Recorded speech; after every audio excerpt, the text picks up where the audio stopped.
इसमें थ्योरी हम कर चुके हैं काफ़ी, अब क्वेश्चन कर रहे हैं, केवल क्वेश्चन ही अभी 2-3 दिन करेंगे। तो लिखो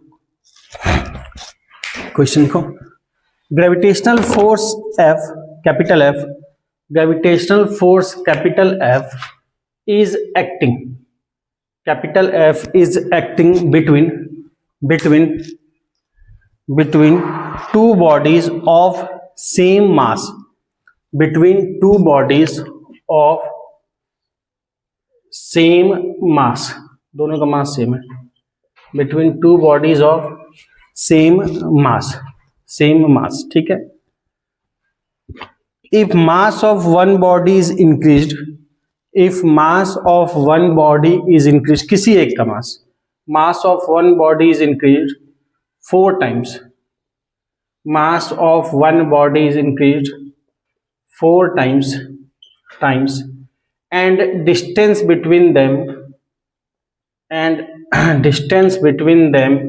is doubled, और उनके बीच का डिस्टेंस क्या कर दिया, doubled, increased 4 times and distance between them is doubled, then what will be the gravitational force, gravitational force AF, second option 2F, आसान सा है, बस सिंपल सा देख लो करके, 3F और D है 4F। दो बॉडी के बीच फोर्स लग रहा है F, दोनों का मास सेम है, एक मास को डबल कर दिए, एक मास को 4 times कर दिए, डिस्टेंस दोनों के बीच में डबल कर दिए, तो नया फोर्स बताना है। बहुत आसान सा है, जल्दी से बता दो। देखो सिंपल सा क्वेश्चन है, इसका आंसर अलग अलग बता रहे हो भांति भांति का, सिंपल क्वेश्चन कुछ करना ही नहीं है, ये तो फॉर्मूला बेस्ड सिंपल है। तो क्या बोला गया, दो ऑब्जेक्ट है सेम मास का, F इक्वल टू क्या फॉर्मूला पढ़े हो, Gm1 m2 upon r square, same mass का है, मान लिया m और दूसरे का मान लिया m, तो Gm1 m2 दोनों के बीच का डिस्टेंस मान लिया r स्क्वायर। बाद में फोर्स क्या हो जाता है, तो F न्यू बाद में पता करना है। तो मास क्या है G, और तुम्हारे सॉरी यूनिवर्सल ग्रेविटेशन का G की जगह G, एक मास को 4 times कर दे, किसी भी एक को, जिसको भी किसी भी एक को, दूसरे के बारे में नहीं कुछ बोला गया तो दूसरे को m ही रहने देंगे, और डिस्टेंस डबल कर दिया, पहले r था अब क्या हो गया 2r आ गया, हाँ तो ये क्या हो जाएगा 4Gm स्क्वायर बाय नीचे क्या हो जाएगा 4r स्क्वायर, यही होगा। तो तुम्हारा गलत है बालक शुरू में, तो ये तुम्हारा कितना हो गया Gm square by r square, Gm1 m2 upon r square, और Gm1 m2 upon r square Gm by r square क्या हाँ आया था, शुरू में भी आया था, तो कुछ खास तो करना नहीं है। तो F जो न्यू है पहले के ही इक्वल आ रहा है, यानी इक्वल टू F, या सीधा भी दिख रहा था, मास 4 times कर दिए, ऊपर 4 गुना हो जाएगा, नीचे डबल कर दिए, स्क्वायर है तो 4 गुना हो जाएगा, 4 कैंसिल, तो उतना ही रह जाएगा। तो इस क्वेश्चन में क्या ही करना था, तो आंसर हो जाएगा ये, नोट करो फिर अगला जल्दी से दे रहे हैं। लिखो मास m is divided into two parts, m is divided into 2 parts, कौन से 2 पार्ट्स, तो मान लो ये दे दिया है, एक x into m, xm, 2 parts, एक पार्ट्स का हो गया x इंटू m, तो दूसरा पार्ट कितना हो जाएगा, टोटल पूरा होता है 1 माइनस x इंटू m, तो 2 पार्ट्स xm एंड बोर्ड पे लिखा है 1 माइनस x इंटू m, ठीक है, x into m, for a given separation, लिखना इसी में full stop, for a given separation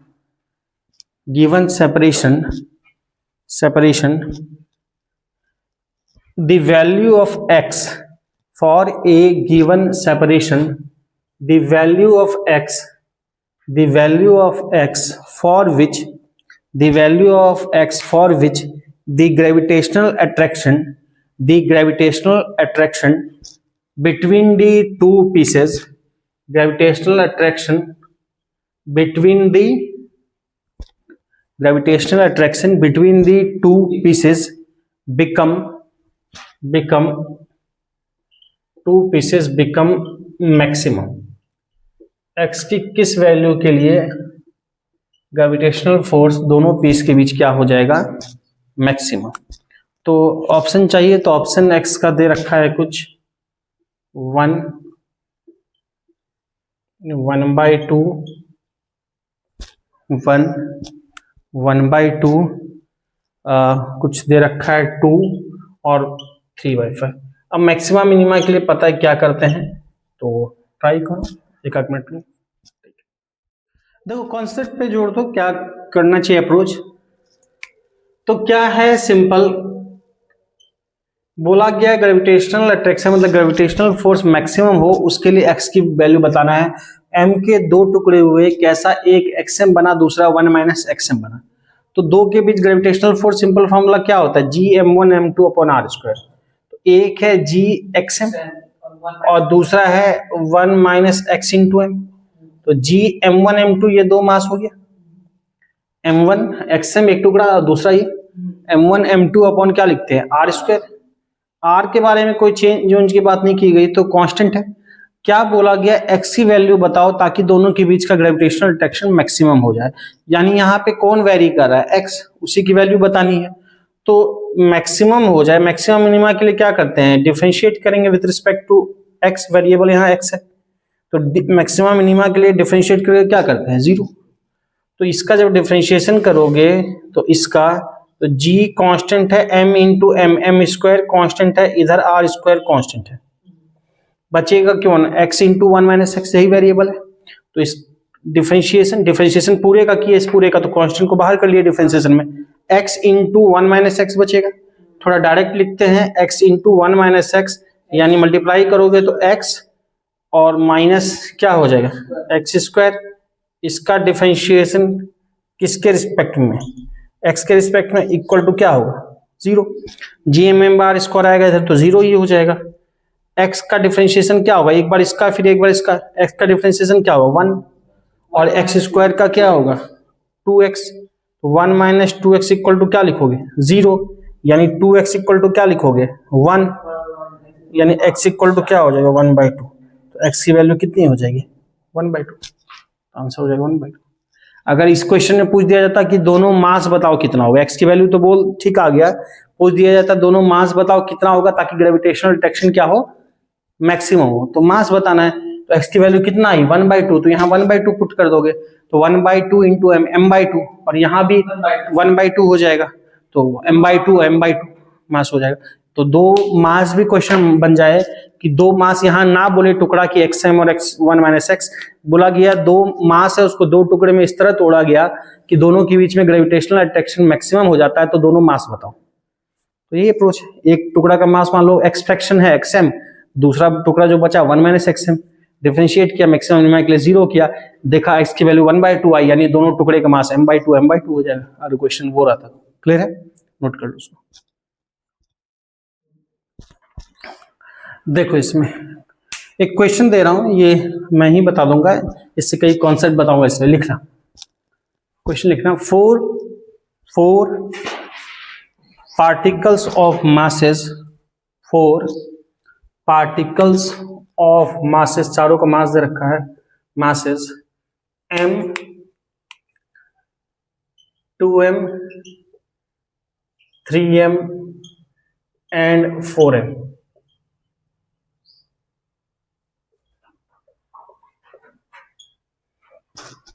Four particles of masses m, 2m, 3m and 4m are kept in sequence,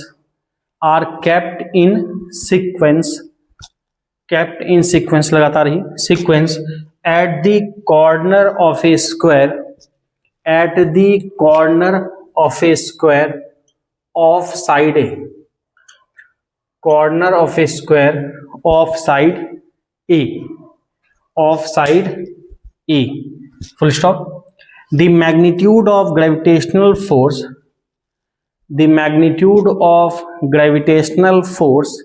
acting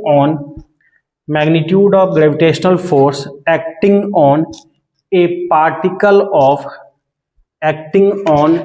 a particle of mass small m, particle of mass small m placed at the center of the square, placed at the center of the square will be, placed at the center of square के centre पे, placed at the center of square will be।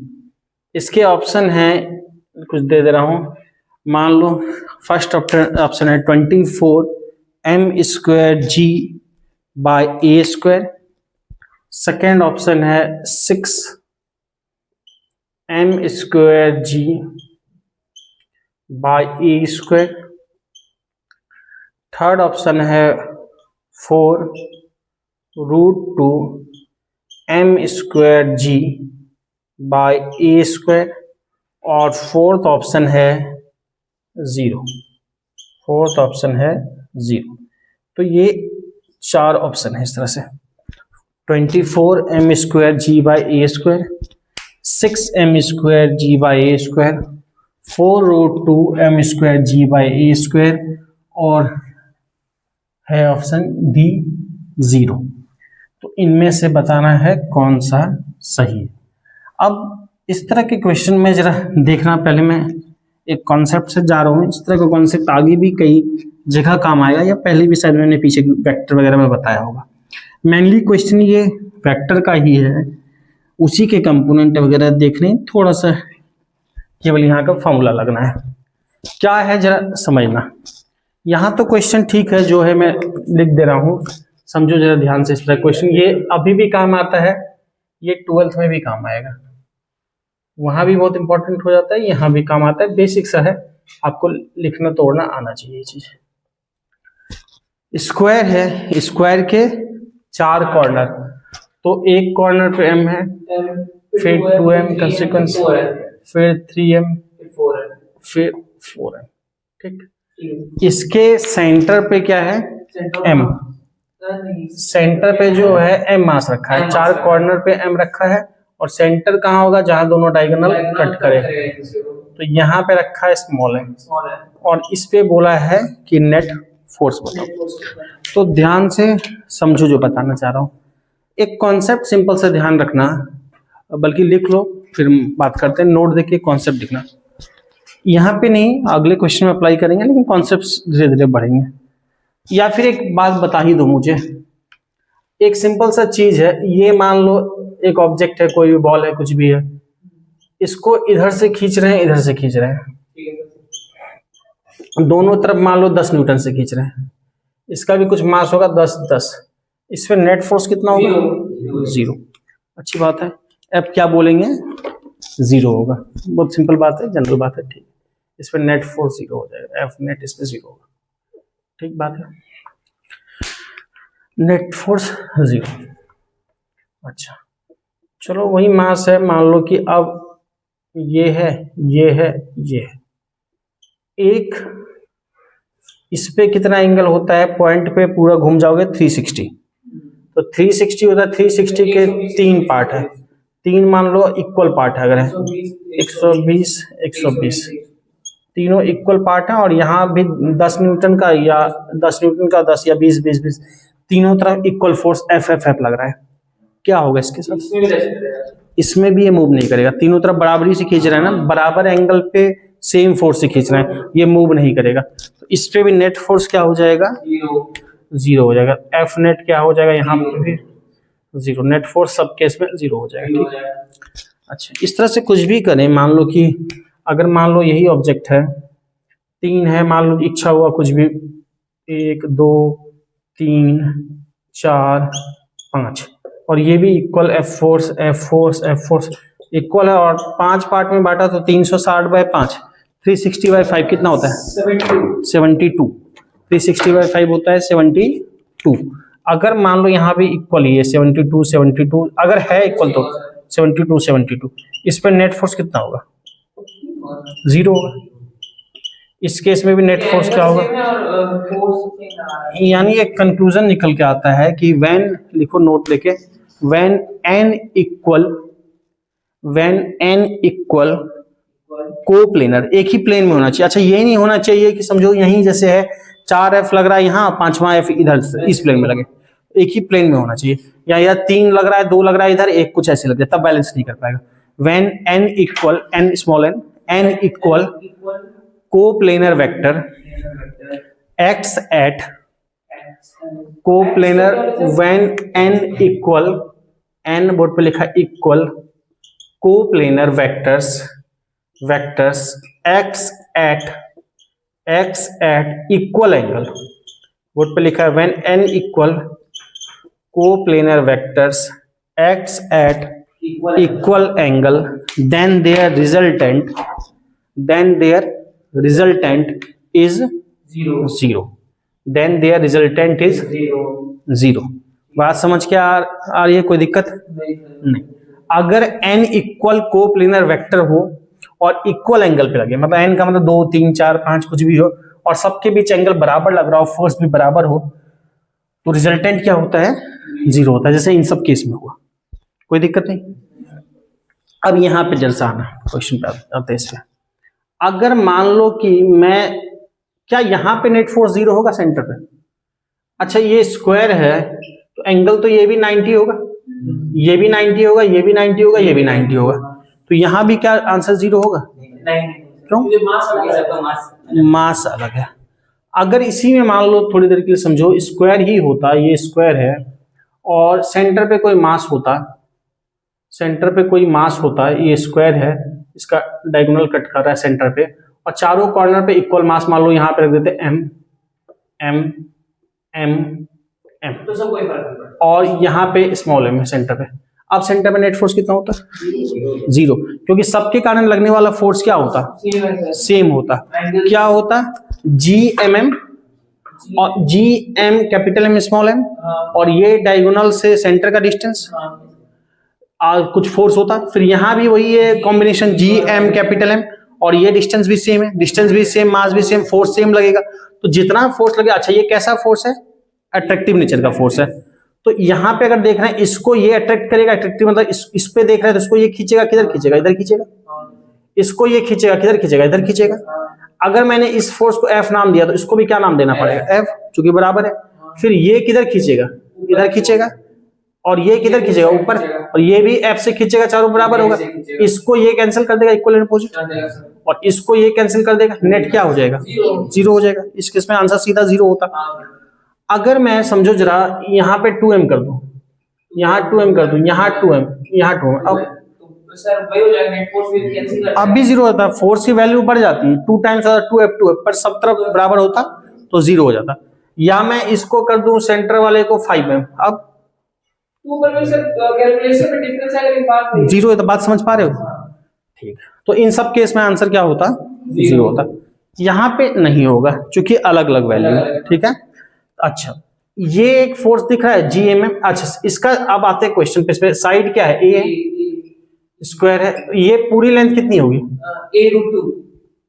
a√2। तो ये आधा कितना होगा? a√2/2, यानी diagonal का आधा, यानी सेंटर से ये कॉर्नर का डिस्टेंस a/√2 होगा। चारों तरफ बराबर होगा। एक काम करते हैं, सेंटर को तो नाम दे दिया मान लो O से, सेंटर को नाम दे दिया से O से, इसको नाम दे दिया A, इसको दे दिया B, इसको दे दिया C, इसको दे दिया D। अब एक बात बताओ कि एक फोर्स लग रहा है कैपिटल M स्मॉल m के बीच में, सॉरी यहाँ mm लिखा है, स्मॉल m के बीच में, इसको ये अट्रैक्ट करेगा। इस पे देख रहे हैं, जिस पे देख रहे हैं उस पे फोकस करेंगे। इसको कौन खींचेगा? ये खींचेगा। तो अट्रैक्शन है तो किधर खींचेगा? अपनी तरफ ऐसे खींचेगा, इधर खींचेगा। अगर रिपल्सन होता तो इधर दूर जाता। इससे अट्रैक्ट हो रहा है तो ये मास इसको अपनी तरफ खींच रहा है। तो इस फोर्स को हम लिखते हैं, फोर्स की जो डायरेक्शन है टुवर्ड्स क्या होगा? OB, force O to B होगा। और ये फोर्स कितना होगा? तो F लिख लिया, मान लो ये F मान लिया, क्या लिखेंगे? GMM, m/a/√2 का होल स्क्वायर, ये होगा। पहले बताओ ये होगा? लिखेंगे, कोई दिक्कत? तो ये जब लिखेंगे तो GM² √2 पर जाएगा 2, तो 2 GM² /a²। क्या आएगा? कोई दिक्कत? इसको हमने कुछ मान लिया F, ठीक है। उसी तरह से फोर्स हम लिख सकते हैं, ये जो है 2m, ये भी खींचेगा।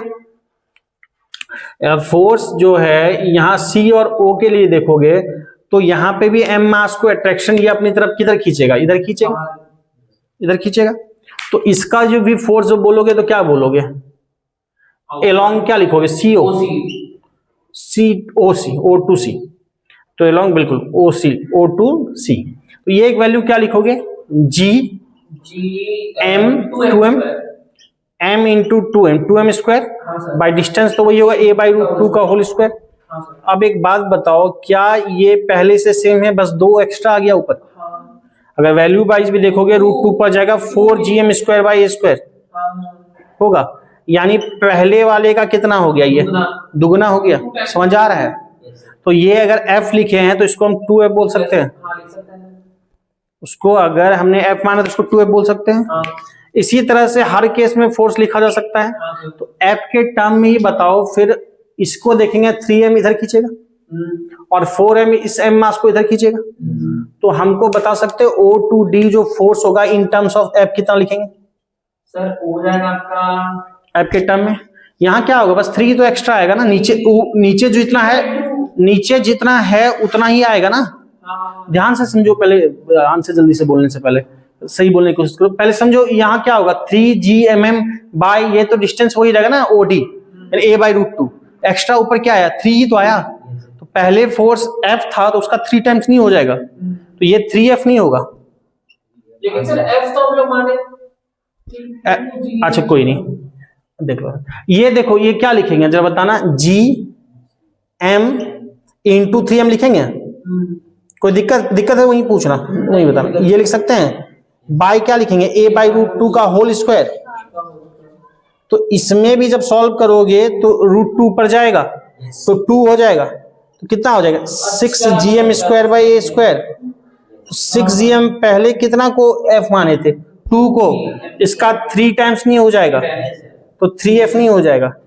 या ऐसे भी आपको यहाँ पे ऐसे नजर आ जाना चाहिए, आ जाएगा कि f इक्वल टू हम क्या लिखते हैं? gmm बाय r स्क्वायर, ये बोलते हैं। तो पहले से अगर देखोगे तो r तो हर केस में सेम ही पड़ रहा है चारों में, g भी सेम ही है, एक मास जो स्मॉल m उसको m1 मान लो वो भी सेम है, अंतर इसी में आ रहा है ना बस m2 में। तो m2 पहले m था, f माना, अब m2 2m हो गया, तो बस इसी में डबल हो गया, 2 टाइम्स हो जाएगा। अब यहाँ m3 जो है वो क्या हो गया? 3 टाइम्स हो जाएगा, और यहाँ 4 टाइम्स। तो अगला वाला क्या लिखेंगे बताओगे?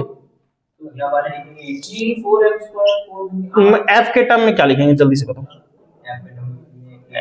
तो 4f f के टर्म में हो जाएगा 4f। दिक्कत हो रही है बालिका, तकलीफ में हो? कैसे 4f हुआ? हाँ तो फिर लिखो फिर कथा। अब देखो फिर वैसे ही लिखोगे, g क्या लिखोगे? 4m इंटू m, ये लिखेंगे। कोई दिक्कत? बाय a बाई रूट 2 का होल स्क्वायर लिखेंगे। जरा सॉल्व करो, बताओ कितना आ रहा है? a बाई रूट 2 का होल स्क्वायर, तो ये कितना हो जाएगा? 8 हो जाएगा। तो 8gm square by a square. हाँ बालिका, 8 पहले कितना था? 2, उसका 4 गुना हो गया, तो 4f लिखेंगे। ये तो बोल रहे थे बालिका, समझ में आया? या ऐसे समझो तो ज्यादा अच्छा है, कंपटीशन में, खास करके एकेडमी में तो कोई फर्क नहीं पड़ता, ठीक है। ऐसे कंपटीशन में ऐसे समझो कि आपको फॉर्मूला ये होता है, g सेम है हर बार, r भी सेम हो रहा है, सेंटर से कॉर्नर का डिस्टेंस। m1 एक मास जो है वो सेंटर वाला सबके लिए सेम है, अंतर तो बस एक ही में कर रहा है ना, जो कोना पे है। तो कोने पे अंतर है m है, अब कोने वाला डबल हो गया है, अब कोने वाला 3 टाइम हो गया, कोने वाला 4 टाइम हो गया। अगर इसको f माने, ये 2f होगा, ये 3f होगा, ये 4f होगा। तो कंपटीशन में ऐसे दिमाग काम करना चाहिए अभी के लिए, ठीक है। चलो तो इतनी बातें क्लियर है। अब देखो सब क्या क्या था, O2B लगने वाला फोर्स कितना था? F था, ये वाला 2F है वो हुआ, ये 3F हुआ, और ये 4F। अब क्वेश्चन प्योरली ये वेक्टर का है। अब क्वेश्चन बन गया प्योरली किसका? वेक्टर का। अब हमको एक बात बताओ, मुझे एक बात बताओ, कौन कौन सा फोर्स लग रहा है अलग अलग? मतलब कौन कौन सा फोर्स किसके अपोजिट लग रहा है? सर 3 लगा F एफ के अपोजिट क्या है? 3F है, और 3F और F में कौन ज्यादा है? 3F 3F ज्यादा है, तो ज्यादा जो है वो नेट को डिसाइड करता है। 3F ऊपर की तरफ, F नीचे की तरफ, नेट क्या होगा? 2F, और 2F की डायरेक्शन कौन डिसाइड करेगा? जो ज्यादा है 3F। नेट 2F इधर लगेगा, नेट 2F इधर लगेगा। ग्रीन से नहीं दिख रहा है? नहीं सर, बहुत कम दिखता है। नेट 2F इधर लगेगा, पहले बताओ। हाँ लगेगा सर। नेट 2F इधर लगा, 2F लगा, इधर 2F और इधर 4F, नेट क्या होगा? 2F, वो भी इधर ही लगेगा, क्योंकि बड़ा डिसाइड कर। तो फाइनली सारे क्वेश्चन खत्म हो गए हमारे पास, बस ये और ये बच गया। इन दोनों को सॉल्व करना है, और ये दो वेक्टर है, सीधा हम 2F 2F जोड़ के 4F नहीं कर देंगे। दो वेक्टर है, दोनों वेक्टर के बीच में एंगल क्या बन रहा है? Finally 90 degree. दोनों वेक्टर यहाँ पे है, दो वेक्टर के बीच में 90 डिग्री, और दोनों का मैग्नीट्यूड इक्वल होता था। हमने डायरेक्ट वेक्टर बोला था, याद रखने को। रिजल्टेंट कितना हो जाता है? सर दोनों का अंडर हो जाएगा सर, √a² + b²। दो वेक्टर वो तो होता ही है, उसमें भी और शॉर्ट बताया था। अगर 90 डिग्री है तो √a² + b² करते हैं। उसमें बताया था कि दो वेक्टर का इक्वल मैग्नीट्यूड हो और दोनों के बीच 90 डिग्री का एंगल बने, तो रिजल्टेंट √2 टाइम्स हो जाता है। रिजल्टेंट √2 टाइम्स हो जाता है, मतलब किसी भी एक का √2 टाइम्स, यानी 2F 2F था। फाइनली मेरे पास ये था, दो 2F बचा, एक 2F इधर, एक 2F इधर, दोनों के बीच एंगल 90 डिग्री, दोनों का इक्वल मैग्नीट्यूड, रिजल्टेंट हो जाता है √2 टाइम्स 2F √2, इतना हो जाएगा रिजल्टेंट। बात समझे? दिक्कत हो रही है? हाँ दिक्कत हो रही तो आप सॉल्व करो। F नेट अंडर एक ही बात होगा, 90 डिग्री √a² + b², तो 2F² + 2F², तो 2F कितना हो जाएगा? 4F, यानी कि क्या हो जाएगा? 8F²। 8F² सॉल्व करोगे तो F का F बाहर आएगा 2√2F। F भी बाहर आ जाएगा। हाँ तो वही बात हुआ 2F √2।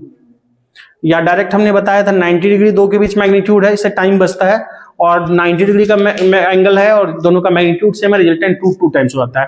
तो 2F √2। अब आंसर जो है F की वैल्यू रखनी होगी। F किसको माना था हमने? इसको माना था, F माना था 2gm² तो F की जगह लिख लो 2gm²/a², बिल्कुल। तो ये कितना हो जाएगा? ये हो जाएगा 2, तो 2 × 2 क्या हो जाएगा? 4, और √2, तो हो जाएगा आंसर क्या? C। 4√2 gm²। यहाँ तो डिटेल आपको समझाते हुए बताए तो फिर टाइम इतना लगा, पर डायरेक्ट जब धीरे धीरे प्रैक्टिस हो जाएगा टाइम कम लगेगा। प्रैक्टिस में आपको ये नजर आएगा कि सारा का डिस्टेंस r सेम है, एक मास भी सेम है, डिपेंड करेगा दूसरे मास पे। तो ये F लगाया, अब ये वाला मास बाकी सेम है, ये 2 टाइम्स हो गया, ये 2F, ये 3F, ये 4F। फिर वेक्टर देखोगे, हाँ F इधर, 3F नेट, 2F उधर, 2F इधर, 4 नेट, 2F इधर, दोनों के बीच 90 डिग्री, दो का magnitude equal, angle 90 degree, resultant 2 times 2F √2। सीधा आप यहाँ पे आओगे, F की वैल्यू रखोगे, आंसर।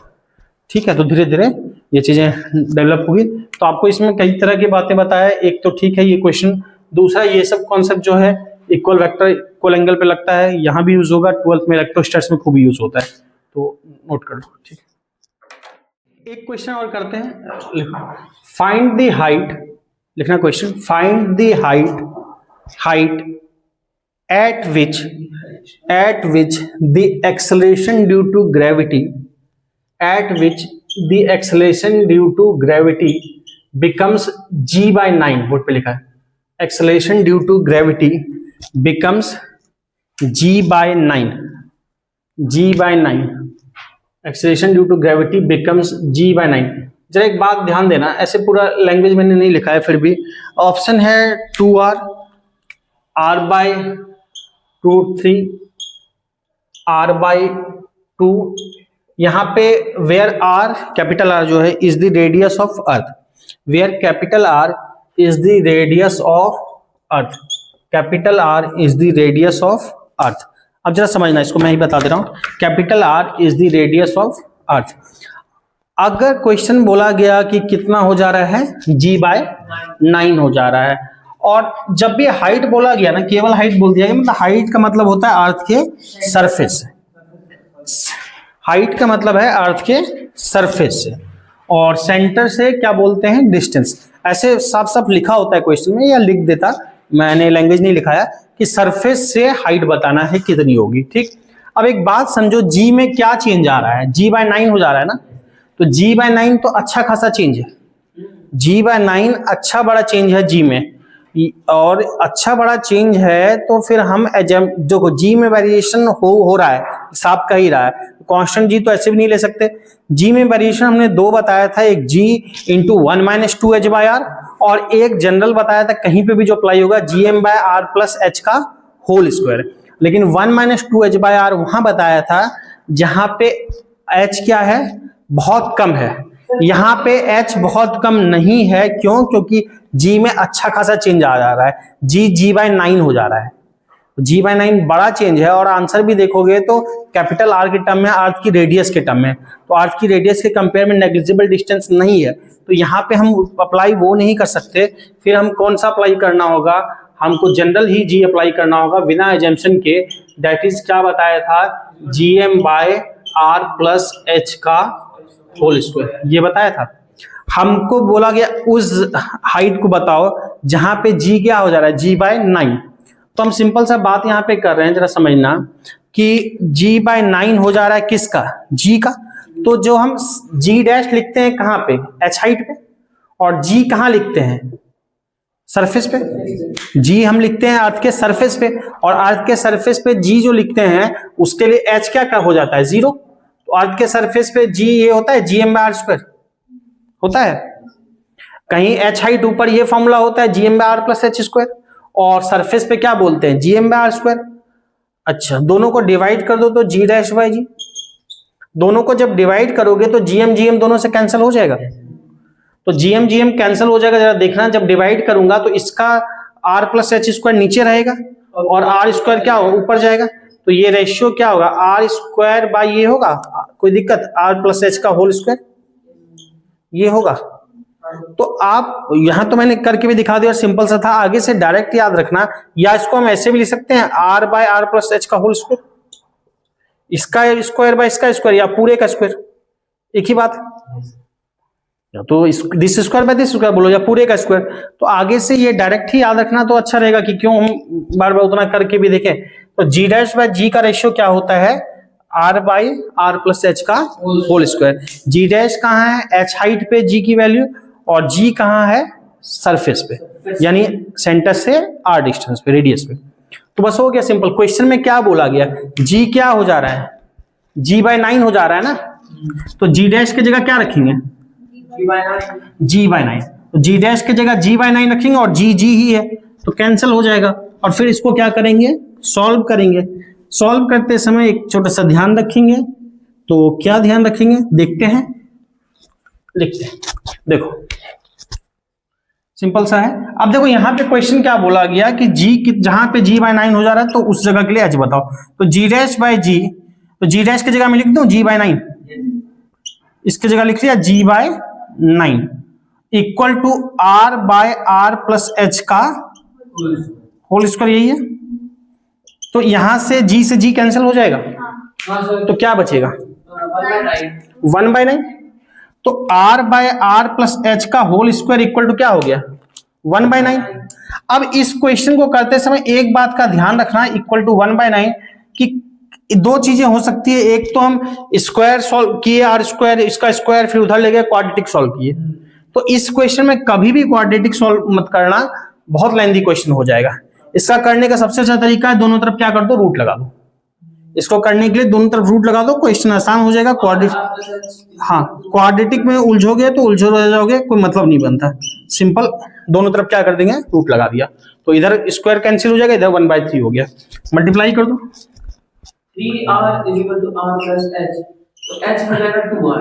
3r बिल्कुल equal to r plus h, तो यहाँ h equal to 3r minus r क्या हो जाएगा, 2r। तो आंसर क्या हो जाएगा, तो बात समझे। तो अर्थ के सेंटर से, सॉरी अर्थ के सरफेस से 2r हाइट पे G/9 हो जाएगा। हाइट बोल रहा है तो सरफेस से लेते हैं, ऐसे क्वेश्चन में लिखा होता है कि सरफेस से कितनी हाइट, तो ये हो जाता है 2r। अगर इसी क्वेश्चन में पूछा जाता है कि सेंटर से बताओ, तब क्या आंसर होता, तो सर हम लोग और r एक जोड़ देते हैं, तो क्या लिखते हैं, 3r लिखते हैं।